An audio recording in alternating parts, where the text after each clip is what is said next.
Pegar a tela. Gente, hoje nós vamos trabalhar mais um pouco, né?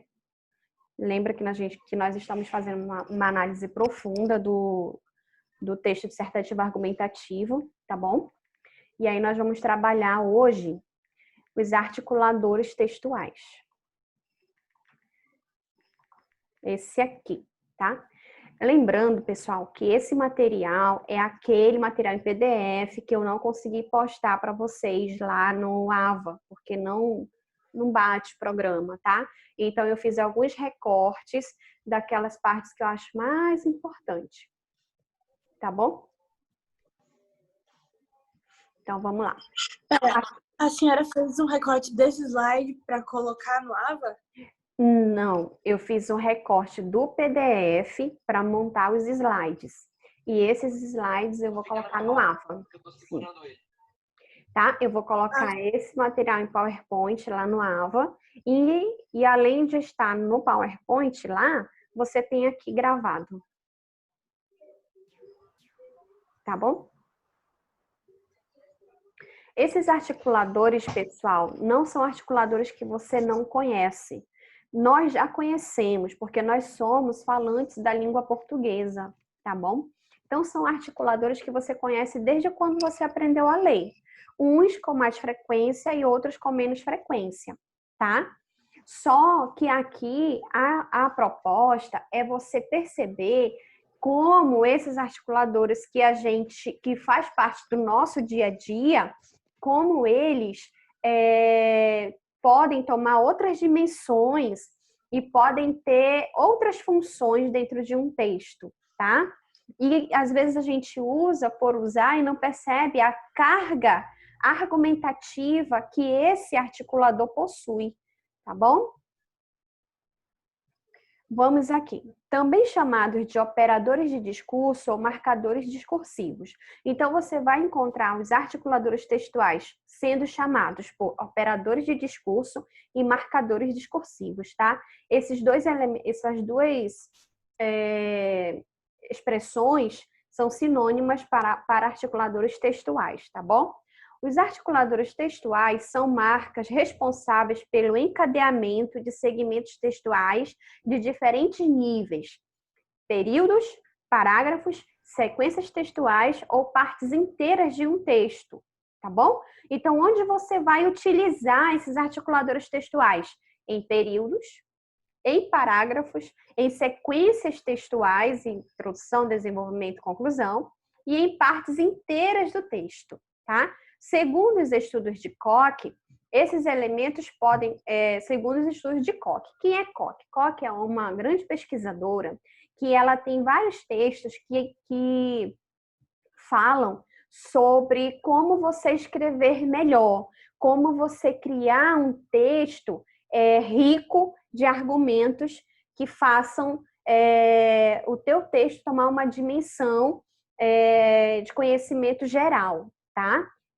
Quem quiser comprar livro da Koch, pode comprar, porque, gente, são muito bons. Eu adoro. Esses elementos podem, portanto, assumir várias funções. Veremos algumas delas a seguir.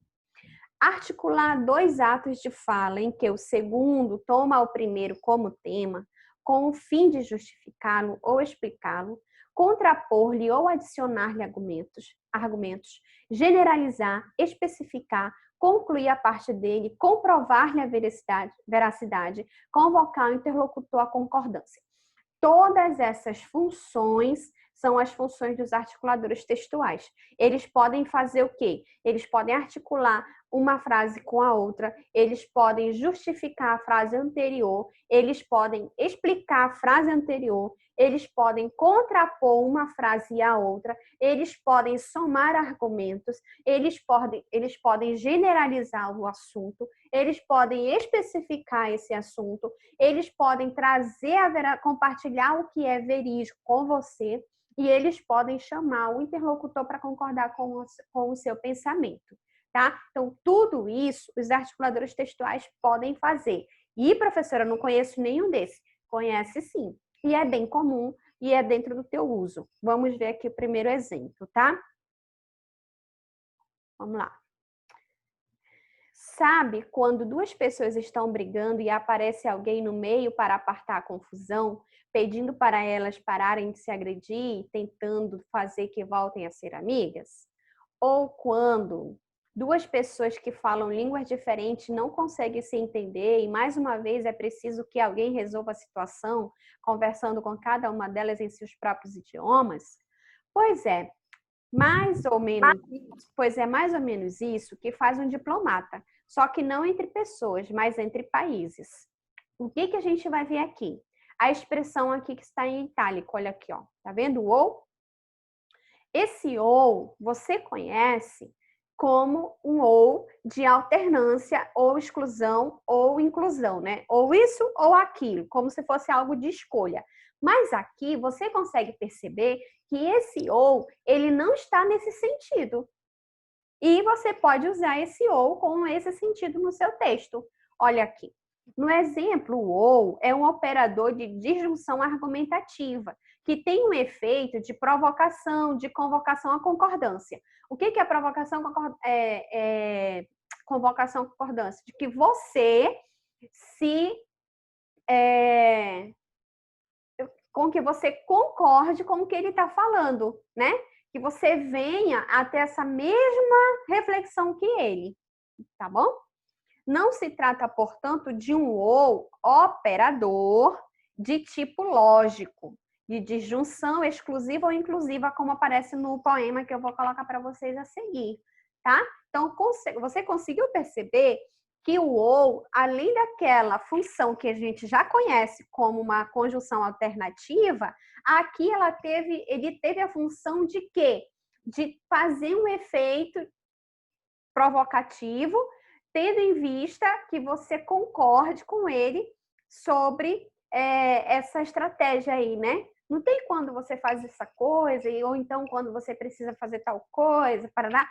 Essa foi a proposta aí do nosso operador textual, tá? Articulador textual. Estou admitindo aqui alguns alunos. Bom dia, pessoal. Vou fechar aqui. Vamos para o próximo exemplo. Aqui, olha o poema. Ou isto ou aquilo. Já começou no título, né? Ou se tem chuva e não se tem sol, ou se tem sol e não se tem chuva, ou se calça luva e não se põe um anel, ou se põe um anel e não se calça luva. Percebeu como aqui há uma exclusão, né? Ou eu faço isso, ou eu faço aquilo. À medida que eu faço isso, eu abro mão daquilo. Diferente do exemplo anterior, que não acontece, tá bom? Próximo exemplo com outro articulador. Há articuladores que apontam para a provocação de assentimento, de concordância com a conclusão apresentada, como é o caso de afinal. O termo afinal a gente já conhece também, né? Vamos ver o exemplo. Aos sinólogos juntaram-se linguistas e especialistas de Feng Shui para discutir que animal representa o ano no zodíaco chinês. Afinal, o ano novo chinês, que começa na quinta, é o ano da cabra, da ovelha ou do carneiro. A confusão ocorre porque o caractere chinês para o oitavo dos 12 signos do horóscopo chinês é Yang, que pode se referir aos animais citados e a outros como a gazela. Só um instantinho, gente, que o bebê tá chorando. Oi, meu filho, fala. O que foi? O que foi? Senta aí no sofá. Senta no sofá. Fica aqui perto da mamãe. Pega o puff. Vai pegar o puff para te sentar. Calma. Então, observem que o afinal, ó, ele tá numa ideia de conclusão, né? E aí você também poderia, como se falasse, resumindo, né? Usar o afinal como resumindo. Você conversou, tá num diálogo, num discurso, de repente fala assim, afinal, parará, parará. Ou então uma justificativa, né? Mas aqui ela está com uma ideia de conclusão, certo? Mais uma forma como você pode utilizar o afinal, tá bom? Continuando. Já admite aqui o Gabriel. Para indicar explicação ou justificativa, podemos recolher ao articulador, ou seja, quem não sabe disso, né? Todos nós já sabemos, mas para você perceber que o ou seja, ele é um articulador tão importante quanto os outros. Exemplo. Antes, é preciso esclarecer como a questão do gênero é tratada neste livro. Quando falamos em gênero, estamos falando da construção cultural do que é percebido e pensado como diferença sexual, ou seja, das maneiras como as sociedades entendem, por exemplo, o que é ser homem ou ser mulher, o que é masculino e feminino. Assim, podemos tratar essas noções como conceitos históricos.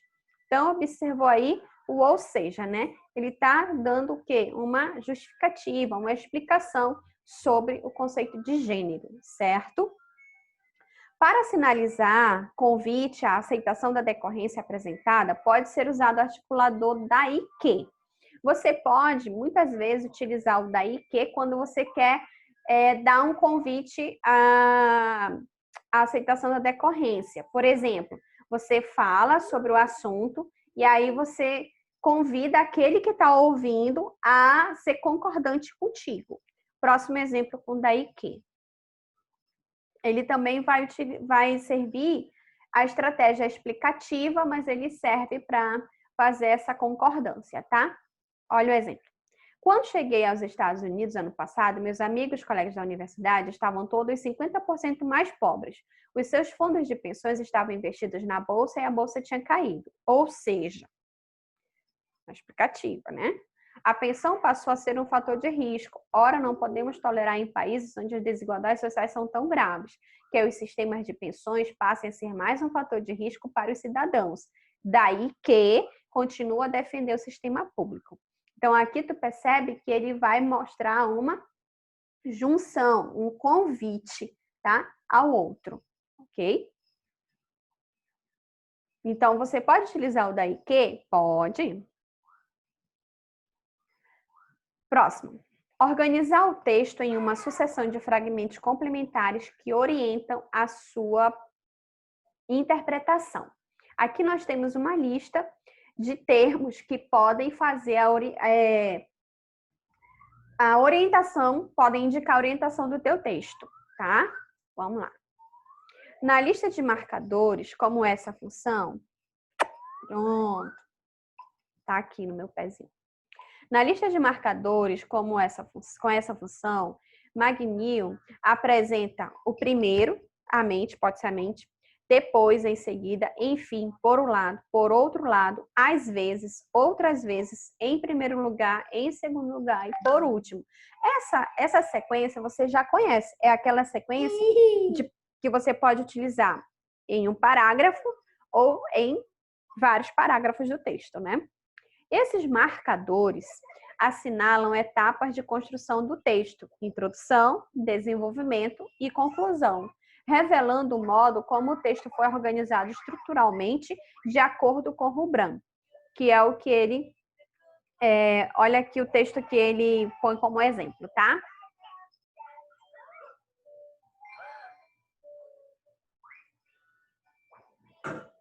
Senta aqui, filho. Tá, fica aí. Tá subindo na mesa. Exemplo. Treinamento de cão-guia pode levar 3 anos e custar 60 mil no Brasil.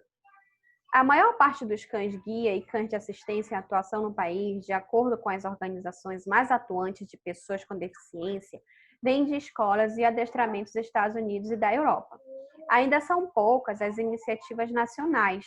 Para começar a sair nas ruas como ajudante, o cão passa por um rigoroso processo de seleção no nascimento. Depois, é treinado por até 3 anos. Os filhotes selecionados ficam com as famílias socializadoras, que são responsáveis por mostrar aos cães a maior diversidade possível de ambientes, situações e pessoas. Depois, voltam às escolas para receber o adestramento, que envolve capacitações diversas.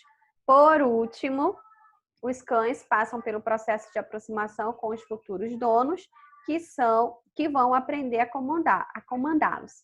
Apesar dos cachorros, por tradição, serem doados, todo o processo de treinamento pode custar, em média, até 60 mil. Labradores e Goldens são os assistentes mais comuns, mas outras raças também podem ser treinadas. Então, você conseguiu perceber os articuladores, né? Depois, por último, tá? São elementos que vai dar uma sequência para o teu texto, ok? Continuando.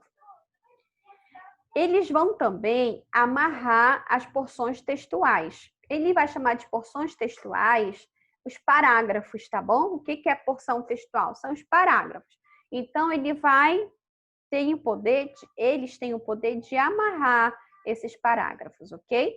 Marcadores continuadores, como aí, daí, então, agora, aí, então, podem ser bastante frequentes também em textos escritos, especialmente quando se deseja dar uma feição semelhante à fala, tá? Quando você quer, mesmo que o texto seja dissertativo, argumentativo, mas você quer ter uma aproximação com o teu interlocutor, você pode utilizar essas expressões, porque você é como se você estivesse chamando o outro para, na verdade, indicando que o outro é íntimo de você, tá? Vamos ver esses exemplos. A história real de tão delirante é daquelas de bater o olho e decretar que daria filme. Mas, do ponto de vista de roteiro, tem um problema grave. O final, xoxo. A saída do país foi fácil, ninguém no aeroporto, deu muita bola para os gringos, embarcaram tranquilos. Agora, olha aí, ó. Tente se imaginar no lugar do roteirista de Argo. Ele lê o texto de Howard e pensa, ok, história saborosa. Deixa eu admitir aqui. Mas só até certo ponto. Como imprimir ritmo e suspense a parte final? Porque você já consegue perceber que você tem uma sinopse, né, gente? Deixa eu ver a sala de espera. Admitir aqui. Admitidos. Bom dia. Aí entra, a meu ver, a grande sacada do filme. A reportagem cita de passagem a convocação pelos invasores da embaixada, de crianças trapaceiras acostumadas a lidar com fios que, unidos, fazem surgir os desenhos complexos da tapeçaria persa. Foram chamadas para tentar reconstruir documentos que os americanos às pressas tinham picotado no começo da confusão. Então, você consegue perceber que na sinopse você pode, né, muito bem trabalhar com esses articuladores que aproximam a fala, tá? Próximo. Encenar a atitude psicológica com que o enunciador se representa diante dos eventos de que fala o enunciado. Aqui você consegue perceber que o autor, ele quer mexer com o psicológico, tá? Tem alguém aqui? Quantas línguas existem no mundo? Essa é uma boa pergunta, mas, lamentavelmente, não há para ela uma resposta precisa. Estima-se que haja entre 6 e 7 mil línguas, mas esse é só um número aproximado por dois motivos. Primeiro, porque existem muitas línguas ainda não catalogadas na África, na Ásia e na América do Sul. Em segundo lugar, não é fácil identificar uma língua, porque as línguas não são homogêneas, usadas por todos os seus falantes da mesma maneira. Pelo contrário, elas comportam muita variação. A gente vai ter um comentário sobre esse. Cadê? Seguir, tá? Tá. Percebe que aqui, o que acontece? Quando ele fala lamentavelmente, não, meu filho, ele vai mostrar o quê? Uma atitude psicológica do autor, tá? Aqui ele está mostrando que ele se sente triste, né? Ele se sente decepcionado por não haver aí um estudo mais aprofundado da linguagem, tá? Explicitar o âmbito dentro do qual o conteúdo denunciado deve ser verificado. Aqui ele está falando do ponto de vista, tá bom? Então, por exemplo, olha só. Em termos fisiológicos, Aprendizagem significa que nosso cérebro fez algum exercício, digeriu informações, relacionou conceitos e memórias de maneiras novas, e por meio disso, nossas células nervosas foram alteradas. Aqui, o que ele quer mostrar?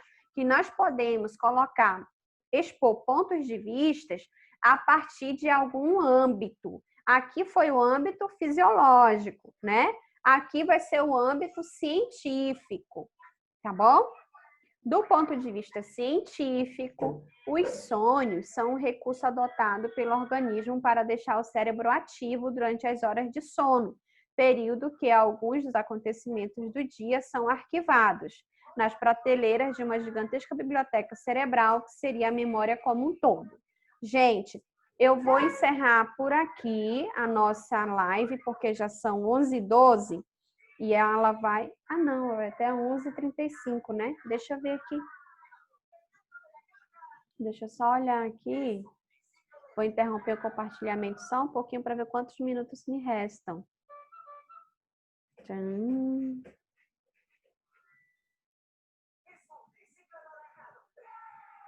Nem dá para eu ver, gente. Mas não, eu comecei 10h45, são 11h13. Não, ainda tem mais 15 minutos. Vou voltar lá para minha tela. Eu tô com medo de cair, por isso que eu tô com essa neurose. Vamos voltar, tá? Então, aqui, ó, você tem pontos de vistas a partir de diferentes âmbitos, tá? De diferentes visões, ok? Posso fazer isso na minha redação, professora? Pode, com certeza. Indicar como o enunciador se representa perante o interlocutor, como sendo franco, honesto e sincero. Aqui você vai perceber nesse trecho que a pessoa, ela quer mostrar para o seu interlocutor que ele é uma pessoa franca, honesta, sincera, e ele vai utilizar palavras que façam o seu interlocutor entender isso. Por exemplo, aqui, então, eu tenho 10 minutos, tá, gente? Então, daqui a pouco... Oi, meu amor, não mexe. Na verdade, quase todo projeto de redação começa com um plano que visa produzir um documento de formato específico, geralmente moldado pela experiência de gerações de escritores, que adotam certos formatos, não só para agradar os editores ou supervisores, mas para se pouparem do trabalho de inventar um novo formato para cada projeto. E, tão importante quanto isso, para ajudar os leitores a identificarem seus objetivos. Então, qual foi o articulador que ele utilizou para mostrar que ele está sendo honesto, sincero, está falando a verdade? Na verdade. Bom? Continuando. Indicar o estatuto de um segmento textual em relação aos anteriores. O que é isso? Por exemplo, indicar o estatuto de um segmento textual em relação aos anteriores é a retomada, tá, gente? Ai, professora, que nome difícil, verdade. Mas é a retomada. Você quer indicar a partir de um segmento, a partir de uma produção de um parágrafo, o que foi falado anteriormente. Então, é retomada, né, gente? Exemplo. Aí aqui, ó, em síntese, em suma, resumindo, em acréscimo A, em oposição a, porque aqui tem a regência, tá? Não esqueçam da regência, é importante, para terminar. Exemplo, a onda mais recente para novas empresas de internet é apostar nos desconhecidos. Depois de quase uma década buscando formas de capturar laços sociais já existentes, vide a hegemonia do Facebook, a nova fronteira do momento é usar a rede para colocar em contato pessoas que não se conhecem, com fins diversos. Em suma, os desconhecidos se tornaram a bola da vez, tá? Então, em resumo, em síntese, ok? Deixa eu ver aqui esse bate-papo.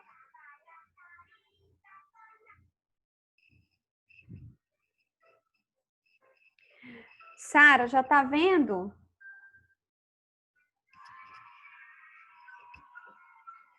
Eu vou colocar no AVA, gente, o PowerPoint. Continuando. Introduzir o tópico. Como que você pode introduzir um tópico, né? Esse introduzir um tópico, gente, pode ser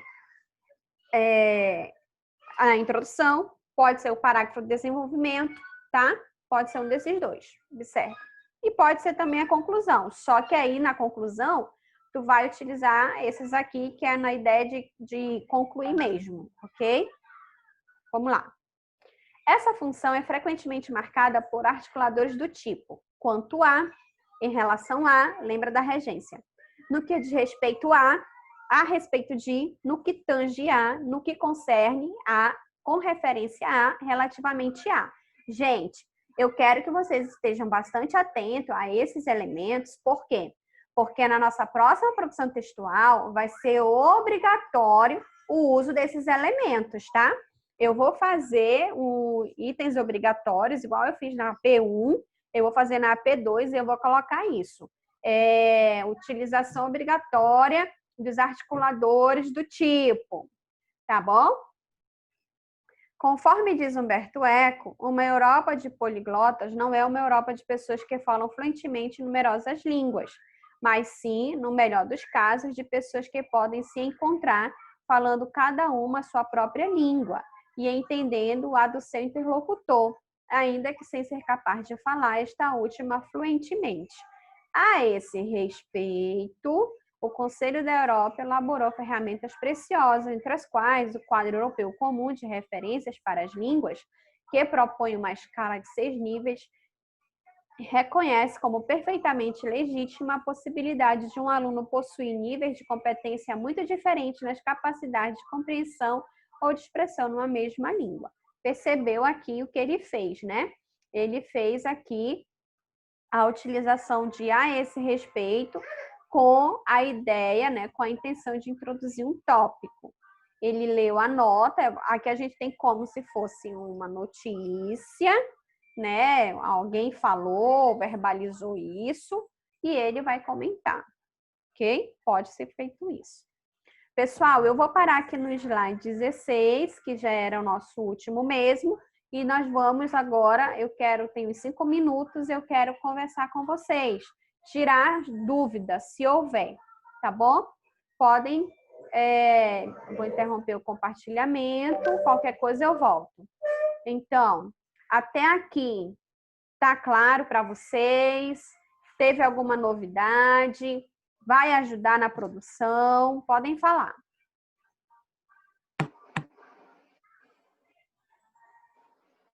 Professora. Professora, Pode falar.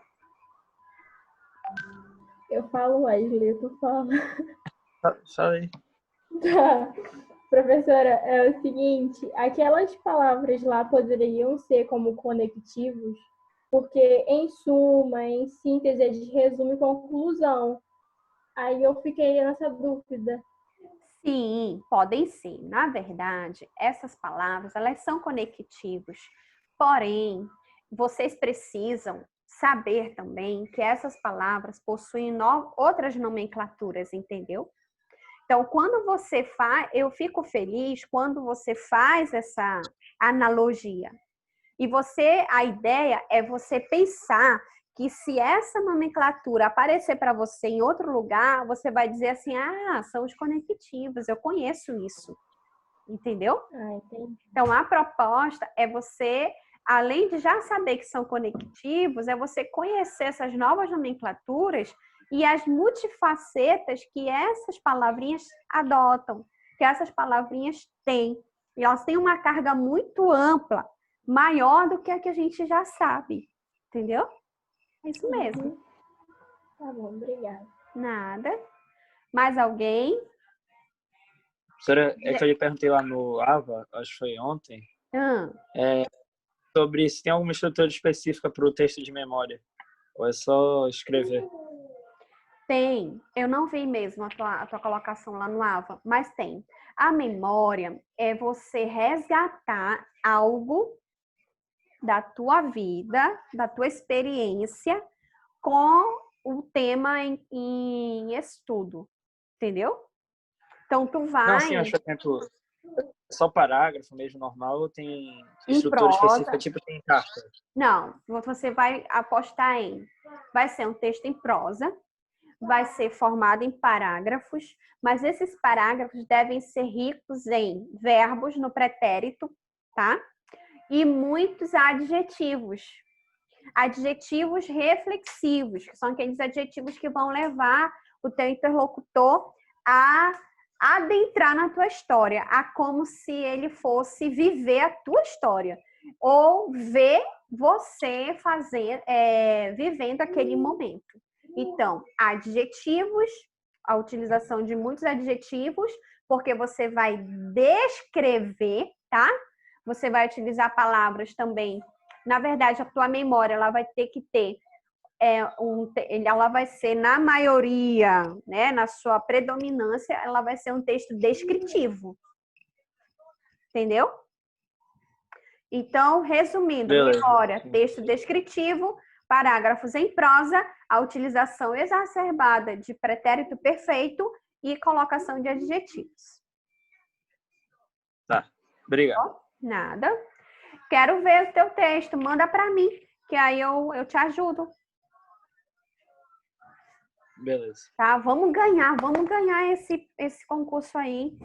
É difícil, professora. Não é difícil, eu ajudo. A gente vai ganhar. Mais alguém? Tenho pouco tempinho. Quanto tempo eu tenho? Professora. Oi. Quais são os livros paradidáticos e qual editora? Verdade. Fiquei devendo, né? Bom, deixa eu pegar aqui meu PSD, que eu vou dizer agora. Vocês estão me ouvindo, né? A editora, gente, pode ser qualquer uma, ok? Editora pode ser qualquer uma. Deixa eu pegar aqui meu PED do segundo trimestre. Pessoal, livros já podem ler e eu vou postar lá no Face, ou lá no Ava, o PDF deles. Tem PDF na internet, tá, gente? Por favor, podem baixar o PDF. Vou falar agora. Primeiro livro.